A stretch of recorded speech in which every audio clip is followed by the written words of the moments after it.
Salam olahraga guys. Ini akan ada dua video cuplikan dari situasi kemarin waktu Indonesia dihantam skandal luar biasa oleh wasit dari Oman yang memberikan gol di injury time yang tidak masuk akal. Yang penting dengan kata lain Indonesia betul-betul dirampok. Jadi kalian ini ada dua video saya gabung jadi satu. Kalian lihat betapa sedihnya saya, betapa emosionalnya saya. Saya bisa mengumpat dalam 4, 5, 6 bahasa, tapi tidak saya lakukan. Karena saya begitu kecewa dan berusaha menahan diri. Tapi ini adalah skandal yang tidak bisa diterima. Coba kalian lihat video berikut ini ya. Guys, jujur aku nggak bisa ngomong apa-apa lagi. Jujur aku nggak tahu lah. Aku mau keluar kata-kata kotor, nggak tega. Mau nyalahkan suku tertentu, aku nggak tega. Tapi kenyataannya ya, pertama, itu menit extra time 6 menit. Golnya menit ke 99, tambahan 3 menit. Si Rafael, Marcelino jatuh, nggak ditanggapin selama 2 menit. Kalau orang Arab itu jatuh, kayak kaca jatuh, kenaknya di mana? Kenaknya di dada, dada pegangnya muka. Selalu di perit. Bisa terputar-putar. Ya kayak Neymar. Tapi Indonesia nggak dianggap, sorry. Sorry guys, aku hanya bilang Indonesia second half you play very good soccer. You deserve to get 3 points. You deserve. Dan ini menurut aku ini skandal. Dan ini akan kita balas. Kita akan balas di Indonesia. Ya. Kelakuan wasit yang kayak begitu, alasan apa kasih 3 menit lebih? Itu 50% lebih dari extra time. Tidak ada bola mati, tidak ada pelanggaran. Kenapa dikasih extra 3 menit? Itu aja. Dan yang terakhir, kenapa nggak dicek VAR? Tadi Indonesia bikin gol dicek VAR, garis lurus. Ada waktu untuk ngecek. Tapi di sini tidak ada. Memang, aku nggak mau keluar kata-kata kotor guys. Udah. I'm proud of Indonesia. Kita buktikan di Indonesia, kita buktikan dan kita akan lolos. Dan kita akan bolos. Ya, kalian pasti semua setuju. Hidup Indonesia. Sampai pagi ini, saya masih kesel banget. Keselnya masih luar biasa. Saya tetap tidak bisa mengerti kelakuan daripada wasit. Saya akan utarakan ada 3 keanehan wasit yang sangat-sangat fatal. Dan kita bisa katakan itu sebagai suatu skandal yang sangat-sangat luar biasa. Dan saya jujur tidak kaget kalau di belakang ini ada unsur ininya, ada unsur duit di belakangnya.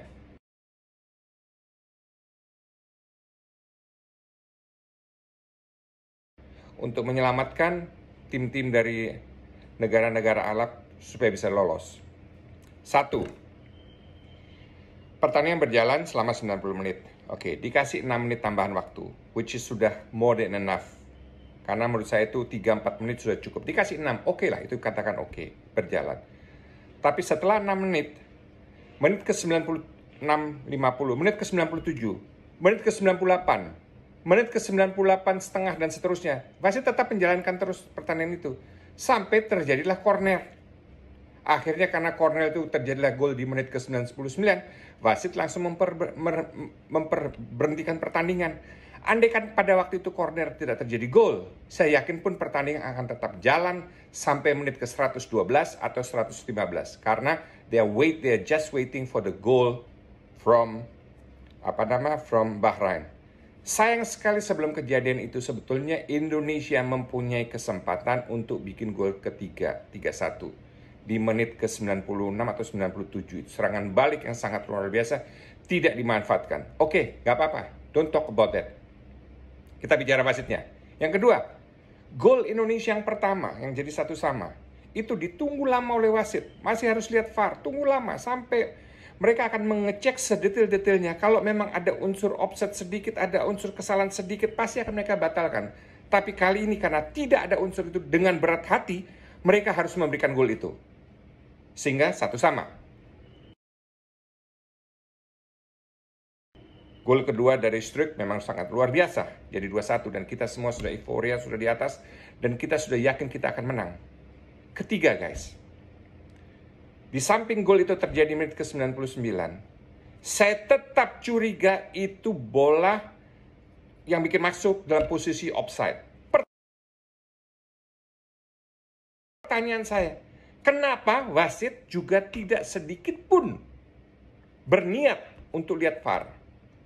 Kalau di Indonesia, dilihat. Kalau untuk mereka karena kejadian golnya buat Oman, mereka kasih gol. Itu kejanggalan luar biasa. Itulah hal-hal memang yang kita tidak bisa terima dan itulah tidak keadilan dalam sepak bola. Tapi guys, timnas Indonesia bermain bagus. Yang paling penting kita harus memberikan motivasi kepada mereka. Mereka sekarang sudah terbang ke Cina dan kita harus dukung, kita harus percaya bahwa mereka akan kalahkan Cina di China.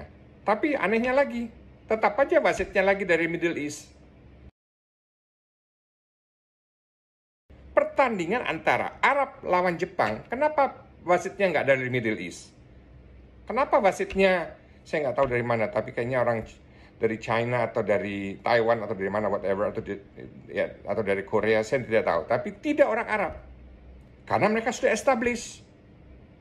Sama Indonesia, AFC selalu masih berusaha melakukan hal-hal yang aneh-aneh. Mereka tahu bahwa we are much more powerful than you Indonesia. Tapi kita akan buktikan nanti di Indonesia, di Jakarta. Kita akan balas secara sportif. Dan kita akan dapat poin penuh. Satu hal yang saya harapkan aja, jangan gara-gara kita kalah 2 poin ini, akhirnya 2 poin ini yang menentukan kegagalan kita sampai tidak bisa ikut Piala Dunia. Wah, kalau itu sampai terjadi, wassalam. Jangan kita berdoa jangan sampai itu terjadi. Tapi kita minta betul-betul Indonesia fight, kita dicurangin, tapi kita akan buktikan kita bisa.